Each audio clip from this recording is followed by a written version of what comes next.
Good morning, everyone. This is Earl Rush with Straight Up Talk with Earl Rush, and I'm here today with one of my old friends,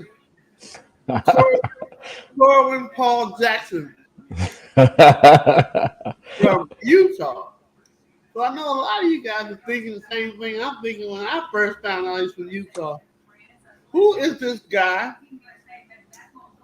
who lives in Utah and he's playing all this fire music?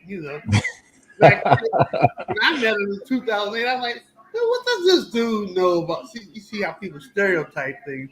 They're like, what does Yeah. this dude know about some salsa? From Utah, no less. I just told you to find out that you don't stereotype and you don't know what anybody knows or you don't know what anybody does, so don't make any assumptions. We're going to start this quick interview off because Corwin has other things to do. We'll be right quick. Ladies and gentlemen, I'd like to introduce to you gentlemen, you guys, and ladies, Corwin Paul Jackson from Utah. How are you today, Corwin? Hey, doing good, Mr. Earl, man. Blessed and just very honored to be here and just be able to do this with you, to see you, and even virtually. But it's always an honor and a privilege and a blessing to be around you. But life is well for me out here in Utah and everything, and I can't complain. Life is good. So. Okay. All right. I spoke with you earlier today. You told me that you had an event last night.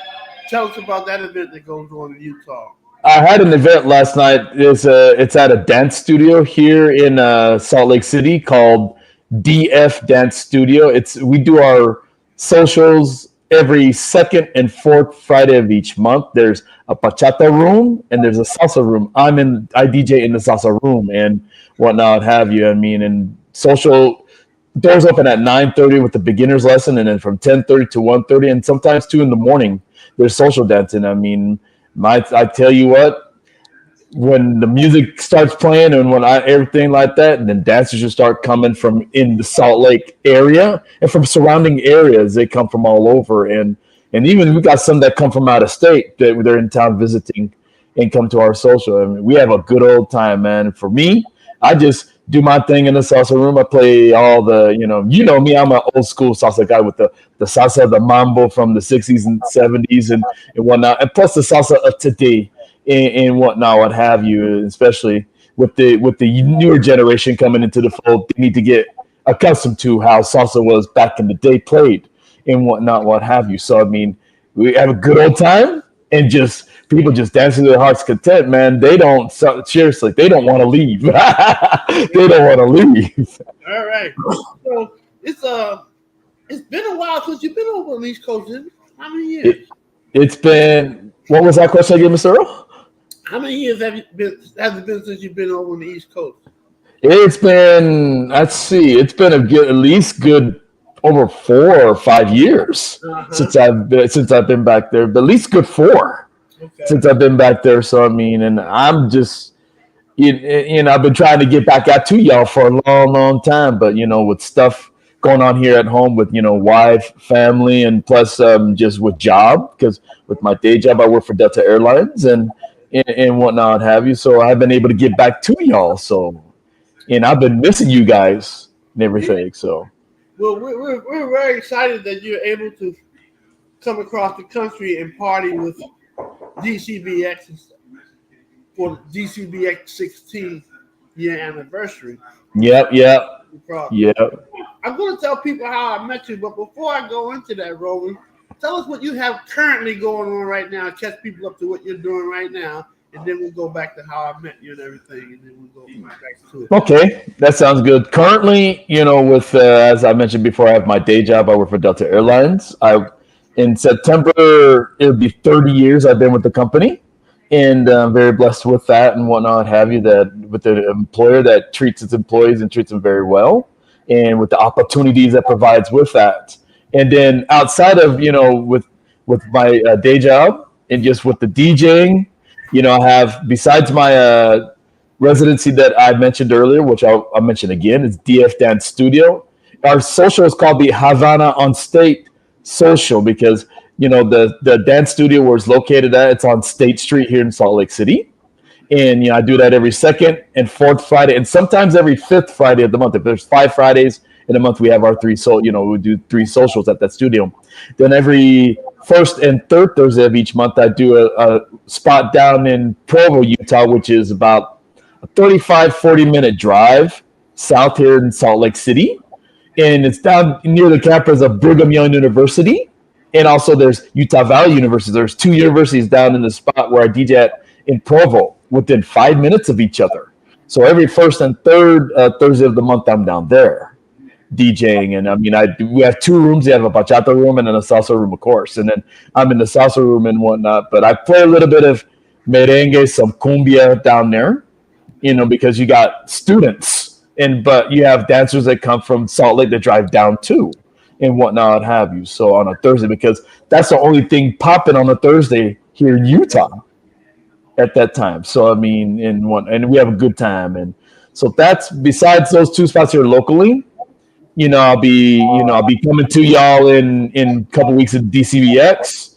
And then the first week of September 6th through the 8th, I'll be at the Silicon Valley Nova Dance Festival in San Jose, California. And then October 17th to the 21st, I would be at the Denver Salsa Bachata Congress, which is known as the CALDAC Convention, which is Colorado Afro-Latin and Arts Collective Convention, and in October. And so those are events where I will be at, and then I'll shut it down for the year. And then the first of the year in January 9th through the 12th of 2025, me and DJ Philly Boy will be at the Reno Latin Dance Festival and Showcase in Reno, Nevada. So, okay, all right. So, tell us about the shows that you play on weekly. And how yes, doing that? Yes, and I forgot to mention about that also as well. I'm on worldsalsaradio.com. The show that I do every week is called La Salsa de Hoy, which is on at 1 o'clock Utah time, which is 3 o'clock Eastern time. And what I do on my show is I play like the latest and hottest and latest salsa that's out there from around the world. And with the some classics too, you got to throw that in there as well and whatnot. I do it for 2 hours, and I just go on and just let it to what I get and what I receive. I let everybody know what's happening for the new generation, especially because the new generation needs to understand where this music came from. You have to play the classics, because when you hear songs, the classics that's redone today, they got to understand where it comes from. And so therefore, that's what I try to bring out and let everybody know what's out there, the latest, to the best of my abilities, and try to highlight the artists, especially a lot of artists that I'm in contact with throughout the world. And I make sure to get them on and to showcase them in all over the world that it's played. So I want everybody to know what's out there and what's on and popping and what makes you move in a groove. Because me, being a dancer first and a DJ second, I want to be able to, play those tunes to let everybody know that this is what's happening, this is what's going on. Even if they got a single that's out and the album's not completed, I said, for right now, this is a single that they have out, so-and-so, but I'm not sure when the full album is going to be coming out. But once I know, I'll let everybody else know and what's going on and what to look for. Right. Okay. All right. Sounds good. So how long have you been playing with World Salsa Radio? I've been playing with WorldSalsaRadio.com or with my show for 4 years. Okay. For 4 years. And we just recently had our 4-year anniversary on July 13th and whatnot. So where every year around that time, we get on, have a radio music marathon where we got DJs from all over the world that do shows. We got DJs from out there in the UK. We got DJs in Germany. We got DJs that are in Mexico. We have DJs there in Colombia, and some down in Chile and Argentina.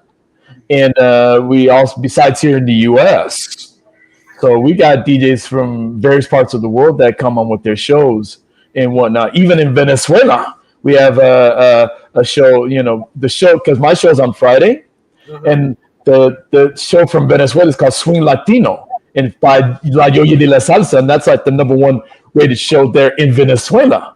but her name is Georgeline Mendez that she does every Friday. So, myself and her, we have like 5 shows that's on Fridays and whatnot, have you. But there's live shows on every day of the week. You can go to worldsalsaradio.com and click on the link, and it shows you the schedule of all the shows that are on. So sounds exciting. Okay. it is, man.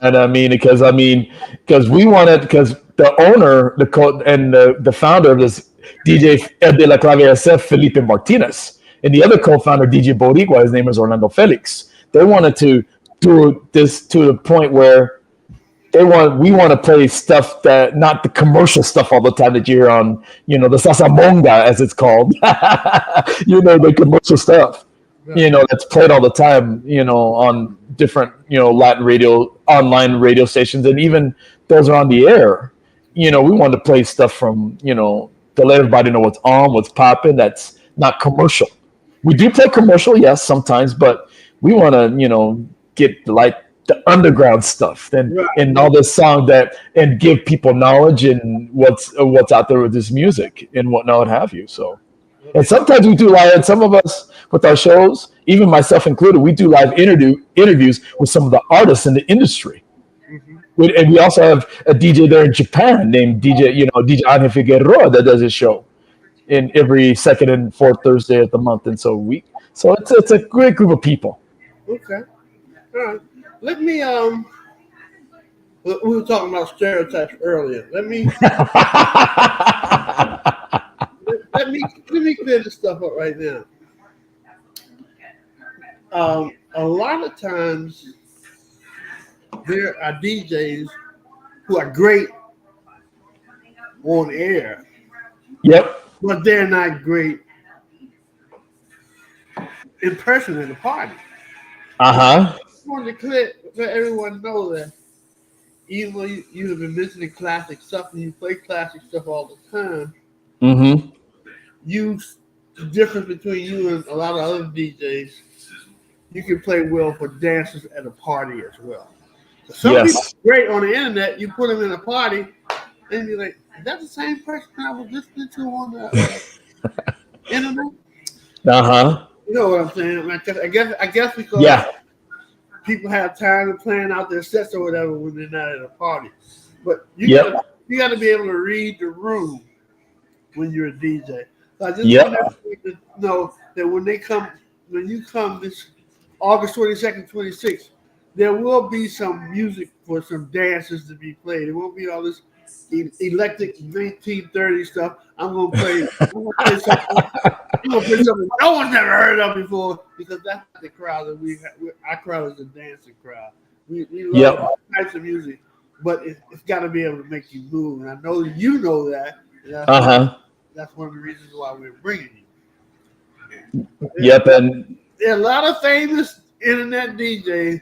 There are a bunch of crap when they're at a live party. And they don't know how to read the room. And that's one of the most important. That's one of the main keys of DJing. You got to read. You have to be able to read the room to the best of your abilities, the best of your knowledge. But you also have to look at your collection, look at your library, and see what tracks are going to connect people. When you're in a room, regardless if you're at a social, a nightclub, or even a congress or a festival, in a room, you just have to do the best that you can. Because if you don't want your floor to part like the Red Sea. Because when your floor parts like the Red Sea, there's issues, and you have to bring those people back together. And connect with them again and start that work all over and over again. But I say this, the work is always in process. It's always moving. You play one track, everybody remembers you from, like, say for instance, you play 10 tracks. They'll remember you for the one bad track you play. And they'll remember you and whatnot have you. So for myself and others that I've known throughout the years, we try to do what we can to connect the crowd and to, kind of be like we're on the dance floor with them, even though we're in the booth playing and whatnot. We're there dancing with them, alongside them. like their little shadow, like you know what I'm saying, like a little, like a kind of like a ghost type Right. like deal. We're able to connect with them. Yeah, that is important, man. That people have to connect with the Yeah. people on the floor. It's a constant thing, regardless if you play it at at a congress or a festival, whatever you are. So many times, it is every time you step into a booth. In my opinion, it's got to be the same mentality all the time, every time. You That's don't right. know these people from You don't know these people from Adam or Eve. That's right. You don't know their story. You don't know what life was presented to them before they walked into the establishment, because they could have had things going on personally within their lives and families and whatnot have you. And our job as a DJ is to make sure to, you know, they check their troubles at the door, come in and have a good old time, get their mind right, their bodies right, their souls right, and then when at the end of the day, when it's all said and done, they can go back out to their lives and tackle on the world and tackle whatever comes up in front of them. And it's our job to make them feel good and be good about themselves, to let them know they are a human being, they are somebody in this world, and they can just and live their lives to the fullest. And for us as DJs, nothing gives us the better feel. It's the most aha moment when you see people and they're out there jamming to what you are playing and you're connecting with them. And nothing gives me the greatest joy when people come up to me and say, if they can't Shazam a song, they can't find it. Or even if they do, they come up and say, hey, is this a song you played? And then I'd say yes or no. Or because sometimes they'll be Shazamming stuff. And I'm like, no, that's not the song. let me show you. Let me show you what it is. And that gives me nothing is the greatest feeling when you see that. And you have to, and it's important for us as DJs. It's always to be a student. Always, you have to be, because you have to be able to connect with people. Because it's amazing. People will teach you, regardless if they have zero experience or a buttload of experience, a lot when it comes to playing. Right. Okay. All right. So, Corey, let me ask you this: what got you into becoming a DJ? Well, Mr. Earl, it was by accident. By To be honest with you, in 2003, we was at me and some dancers in the community. We was at a small little place celebrating one of our own's birthday, just before we all went out and danced. I had a friend of mine. His name is Felix Zurita. He's from Mexico. He had his mixer, and at the time there was not no DJing by computer. It was by CDs and whatnot have you. So he showed me, and I was always curious how it worked, Uh and huh. so therefore he showed me how it worked, and then I just started playing. I started playing start songs that I had in the CDs I carried in my car, and a lot of my dancer friends at the time didn't know I had this music and didn't know. And so they're like, Corwin, you should DJ. And I'm like, at the time I was 3 years actively dancing. I started getting into this music in 1995 with the dance and the music, but I was afraid of the dance, because I didn't have the courage to want to dance, but I loved the music. And then the more those guys pushed me, they're like, no, we need you, Corwin, you should try. You got good stuff. And a lot of the dancers are from other countries. Like, I haven't heard these songs since I was a little kid in my country at home. And so I said, okay, let me just try. Let me see what we can do and take it from there. Because at the time, all of us needed a little change, because some of the DJs at the time, they were still stuck in their routines and playing their playlists and what they had. And then we go to these congresses and festivals all over the country, and even in Puerto Rico, and we hear killer tunes, killer music, and we come home to the same stuff that played at the clubs and whatnot have you. So the more they pushed me, I said, okay, let me give it a try. Let me give it a try. And from there, Mr. Earl, the rest is history. The rest is history. Okay. So I met Corwin and Stephen. Well, I had known Stephen Green. I was at the New York Salsa Congress. I had the opportunity to teach there in 2008. So of course, I was ecstatic. And, this was like the first time this format had been.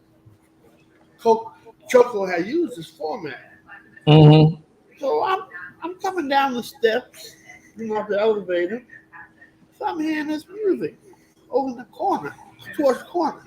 And it's rolling, and it's Corwin and DJ Stephen Green playing in the lobby. Yeah, my twin, man. I tell you. Dave, I gotta ask you. So you started in 2003. This was 2008. I would have to assume that after your gig in the New York Salsa Congress lobby, your career picked up immensely. Oh, it did, no doubt about it. It did, and I mean, before I played in New York, you know, what really did it for me, was especially out playing out in the East, and even out here in the West Coast too. I played in at the Dallas Salsa Congress before, like a couple years before Right. in '06, and a lot of people in Dallas are like, who's this guy and whatnot, because they never expected a person like me from Utah to even play. They're like, what does this guy know about music? And I just said, I looked at it and I said, I'm a sponge. So Right. I'm always learning and finding out new music and finding out what's out there. And I just had to develop my own style of playing, because first I want to just be like raw and just all that. I'm an old school guy and mambo guy, but I had to learn over the years that you got to connect with the dancer, and you have to not play songs that are like like so fast to the point where dancers can't even get a minute to breathe or get something to drink and whatnot, what have you. And that's where it started in 2006. So I have to thank Luis Delgadillo, who's the promoter over there in Dallas, for opening those doors. And then shortly after, then Choco came and brought me in and whatnot, have you. And then during the Congress in New York, where me and Steve met each other for the first time that year, and also DJ Mambo Soul was there too, Right. and whatnot, what have you, along with DJ Saoko, who lived in Boston at the time, who is now in Houston, Texas currently, and that year, I'm gonna tell you, we just didn't we didn't know what was going to happen. We didn't know where our path was going to go forward. We just said to ourselves, if this is the only time that we play at this event, we're going to do the best that we can. And if we get invited back, fine. If not, then hey, we did our job and we fed off each other, man. I tell you, Mr. Earl, we fed off each other because Steve Green, the first night that we played on a Thursday, and we played the Thursday there. I don't know if you know this. We played on a Thursday, and it's usually the slowest day, Right. but it was actually a lot of people. And you had three bands that came on before me and Steve Green came on. You had Son Sublime. You had Jenny Colon come on. And I can't remember the third band that came on before we came in and DJ'd. But man, let me tell you, I mean, it was high. And Steve at the time didn't know if he wanted to use a laptop or a CD, so he brought both. And so he just said, I'm just going to use CDs. And I'm thinking to myself, I got to come off after this dude. I got to come on after him because his hour set, he just smashed it. Yeah. And I had to think of myself and what to keep the crowd going. And so once I came on, especially after my second song I played, the first song I played was a rendition of Billie Jean by a group from the Ukraine called Dislocados. Uh-huh. And after that, the second song I played was by Tommy Olivencia called Como Cambia Así el Tiempo. And after that, Mr. Earl, the rest was history. And then we played when you and I met in the V Lounge, and our brother Rob Suave from Boston played there from time to time, and other DJs from around the world. And so no one expected us to do what we did.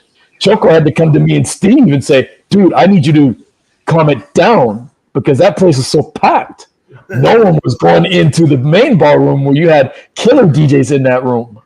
And everybody stayed.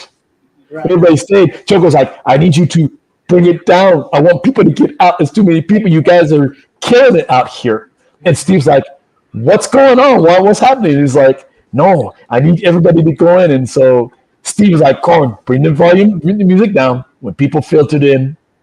And then we just cranked it up again once the room had full of people. But man, I tell you, to this day, everybody talks about that year. Everybody talks about that year because, like I say, no one expected me, Steve, DJ Saoko, and Sean to do what we did during that time. And we just, like I said to you, we thought to ourselves, okay, if this is the only time we're going to play, we're going to leave a dang good impression where they're going to either, if they want to bring us back, they know what they're getting themselves into by bringing us back. And we just fed off each other. And it was just an awesome time, Mr. Earl. It was an awesome time. Cool. That's awesome. In that. Yeah, man. I know this guy. I know Steve's career has not stopped since that day. Nope. That's 2008. It's now 2024. Mm-hmm. That's crazy. It is, man. I mean, it's just, looking back at that time, and just because a lot of us were still young in the game. A lot of us were still young. And so we're like, if the opportunity presents itself to us, then, we're going to take it for what it's worth. And if we're able to come back again, fine. If not, like I said, it was a wonderful experience. And, hopefully other opportunities come for us, not only in New York, but in other parts of the world, because you had promoters all over the world was there. Right. And whatnot have you. So.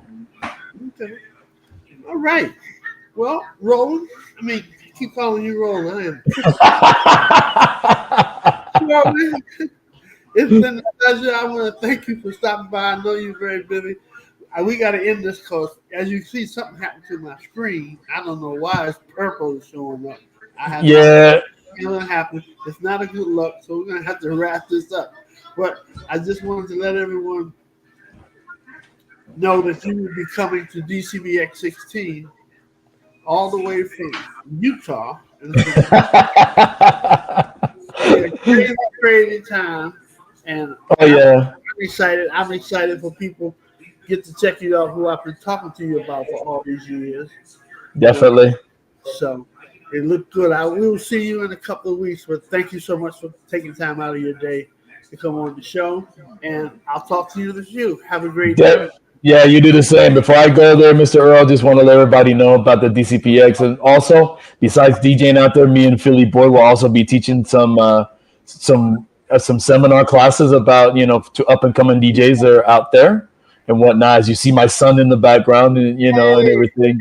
Hello. And everything. So, but we're going to be teaching, and me and Philly Boy are going to be teaching classes on, DJing and whatnot, what have you. Especially on the salsa side, you got some other DJs on the bachata side going to be teaching up-and-coming bachata DJs as well. And so it's going to be a good time. We're going to go over a lot of things of what to look for, reading the crowd, knowing your music, being familiar with your equipment, either you're with what controller you're using, what cords and cables and what to use and whatnot, what have you, and kind of break it down to the point where they got to be able to be, if you're rocking a party alone, or you're within other DJs and collaborating, that you got to be able, once you're on, and you got to be on, and you have to be locked and loaded to your crowd and to what you have in your collection on the regular to get the dancers going and keep the party going and rocking, whether you are the first DJ out or you're the last DJ to play in a Congress, regardless,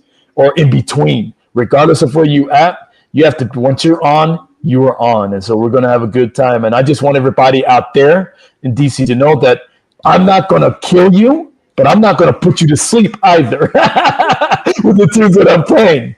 But I want y'all to have a good time and to experience and to come up for what me and Philly Boy and other DJs we do in that room. And just just have a good time. And do not be afraid to come up to us if you have questions on music or whatnot, or songs or whatnot, what have you. By all means, please do. Because I can tell you right now, my twin, Steve Green, and I, along with DJ Philly Boy and others, we just going to give it to y'all. We're going to have a good old time. And we're going to feed off each other's energy and bring that 2008 vibe that we did in New York City in that V Lounge, in that salsa room. All right. Okay, Roland. Yeah, I guess this is fifth time. All right, Corwin. It's great talking to you. I look forward to seeing you. And you want to know one thing?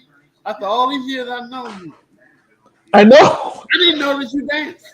Yes, I do dance. Yes.